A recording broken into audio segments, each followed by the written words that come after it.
Tu veux apprendre une info vitale? La grippe est la maladie aiguë de l'électricité. Je t'explique ce truc de dingue qui va changer toute notre perception de la maladie. Avant la fin du 19e siècle, la grippe revenait que tous les 11 ans. Le docteur américain Arthur Firstenberg est devenu électro-hypersensible et a fouillé plus de 220 années d'études sur l'électricité, les ondes et la santé. Et il arrive à cette conclusion: la grippe est la maladie aiguë de l'électricité. Et là tu vas me dire, hein, mais c'est quoi encore ce rapport de dingue? Laisse-toi porter par l'histoire. En 1755, des astrologues curieux vont remarquer un truc. Quand la grippe frappe la planète, des taches noires apparaissaient sur le Soleil. Ces taches, ce sont des tempêtes solaires, de gros shoots électromagnétiques qui se propagent sur tout notre système solaire, et quand elles touchent la Terre, l'affaiblissement du système immunitaire du vivant et grippe planétaire. Et surtout, la grippe arrivait le même jour sur l'ensemble de la planète, ce qui est impossible pour un virus contagieux. Il lui faudrait des mois pour pouvoir faire le tour du monde.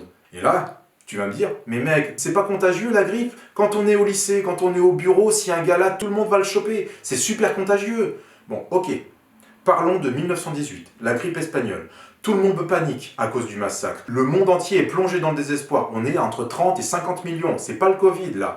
Et il y a un laboratoire à Boston qui va étudier la contagiosité d'une manière assez dingue. Ils vont faire avaler à des volontaires en bonne santé des glaires de malades contaminés.